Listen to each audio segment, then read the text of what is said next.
आऊज़ु बिल्लाहि मिनश शैतानिर रजीम बिस्मिल्लाहिर रहमानिर रहीम। अस्सलामु अलैकुम डियर स्टूडेंट्स। मैं उम्मीद करता हूँ आप लोग हमेशा की तरह खैर व आफियत से होंगे। स्टूडेंट्स, आज की इस इम्पोर्टेंट वीडियो में मैं आपको हेनरी हावर्ड की मशहूर poem complain of a lover rebuked इस वीडियो में दिखाऊंगा। इस वीडियो में मैं आपको इस पोइम के मतलब 5 चीज़ें दिखाऊंगा। फर्स्ट ऑफ ऑल आपको एमसीक्यूज, दूसरे नंबर पर मैं आपको समरी, तीसरे नंबर पर ट्रांसलेशन इनटू उर्दू और चौथे नंबर पर एक्सप्लेनेशन और पांचवें नंबर पर इस पोइम में इस्तेमाल होने वाली टर्म्स दिखाऊंगा। तो काइंडली आप लोगों ने इस वीडियो को लाजमी आखिर तक वॉच करना है। और इसके अलावा मैं इस पोइम पर मज़ीद 4 वीडियोस अपलोड करूंगा। एक ये वाली है, दूसरी कंटेक्स्ट पर है, तीसरी इंशाअल्लाह अज़ीम इस पोइम के क्रिटिकल एप्रिसिएशन पर होगी और चौथी इस पोइम में इस्तेमाल होने वाली कोटेशंस पर होगी। तो काइंडली मेरे चैनल को आपने लाजमी सब्सक्राइब करना है और साथ बेल आइकन के बटन को ऑल पर जाकर सेट करना है। सबसे पहले एमसीक्यूज को डिस्कस करते हैं जी। हेनरी हावर्ड 1517 में पैदा हुए और 19 जनवरी 1547 में फौत हुए और इसके अलावा फाउंडर ऑफ ब्लैंक वर्जी भी इन्हें कहा जाता है जी। सबसे पहले इन्होंने अपनी पोइट्री में ब्लैंक वर्जी को इंट्रोड्यूस करवाया।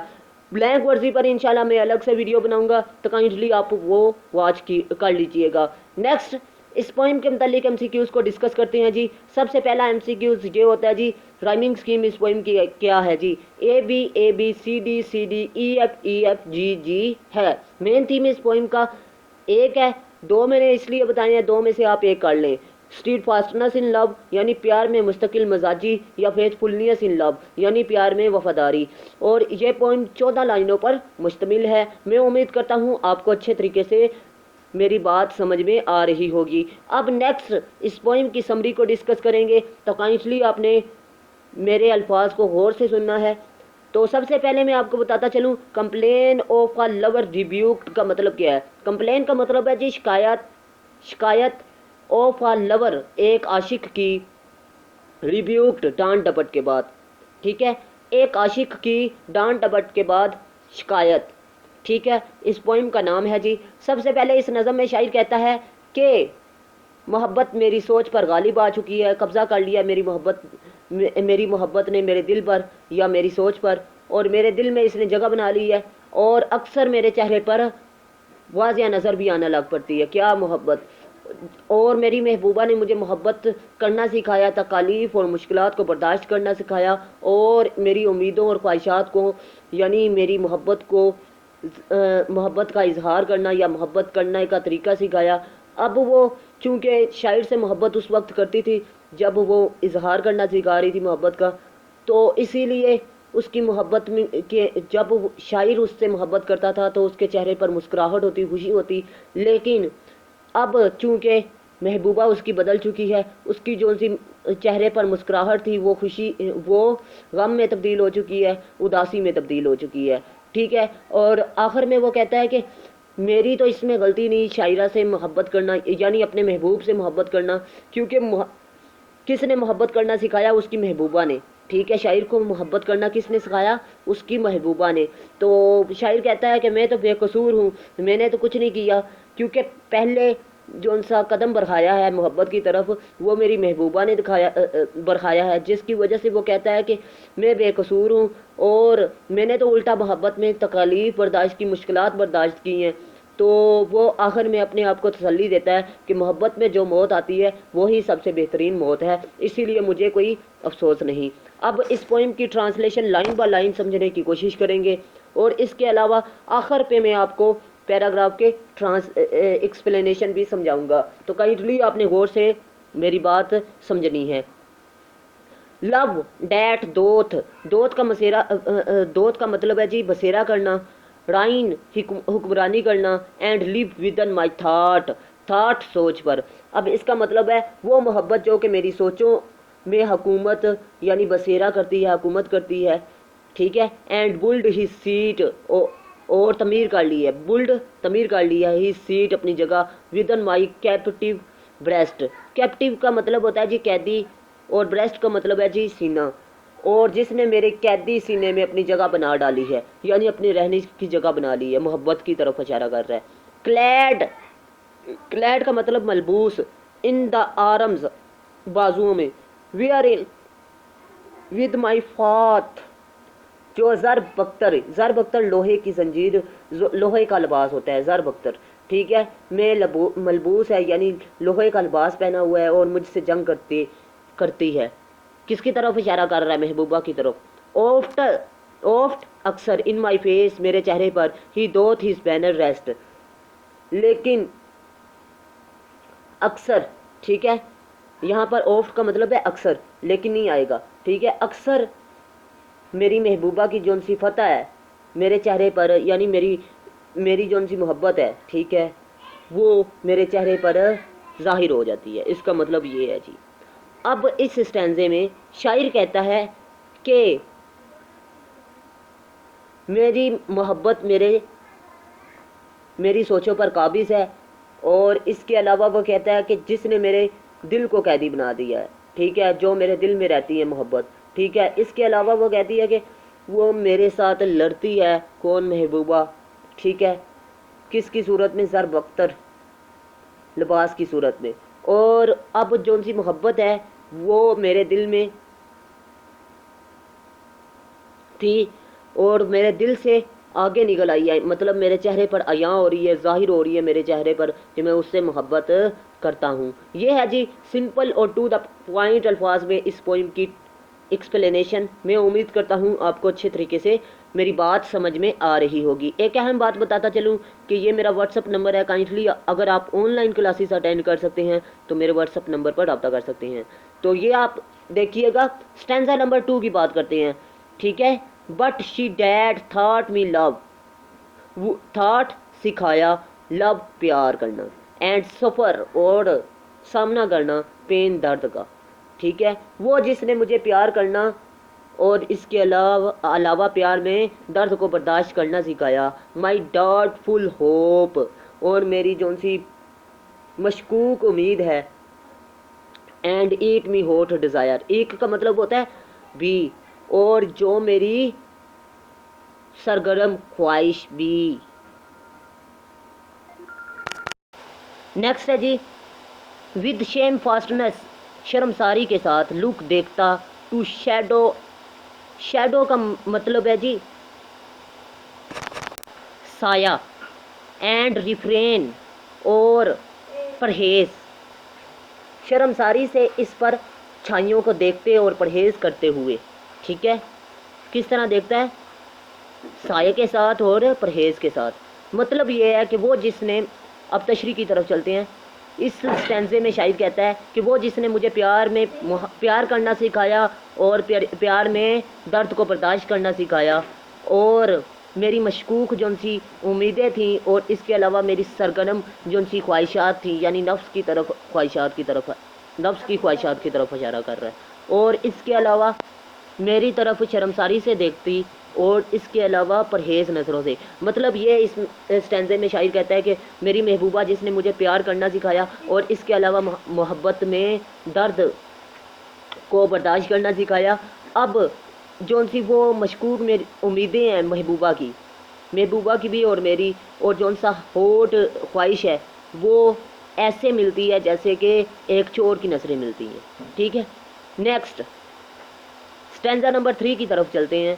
हर स्माइलिंग ग्रेस, स्माइलिंग मुस्कुराती, ग्रेस अनायत, कन्वर्ट तब्दील हो चुकी हैं, straight to lie ire, straight सीधी, एंड कैबर्ट, कैबर्ट का मतलब है डरपोक, लव प्यार, देन टू द हार्ट अपेस, अपेस का मतलब भिड़ती से, ठीक है।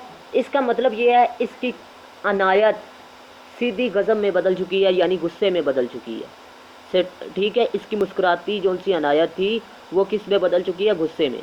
And curbed love then to heart apace, और इसके अलावा बुज़दिल इश्क तब दिल के अंदर ही जल्द, ठीक है, मतलब फिरती। Taketh his flight, taketh his flight where he doth, doth का मतलब है बसेरा करना। लर्क, लर्क का मतलब गात में बैठा, ठीक है। प्लान, प्लान का मतलब है फरियाद, ठीक है। अब यहाँ पर कह रहा है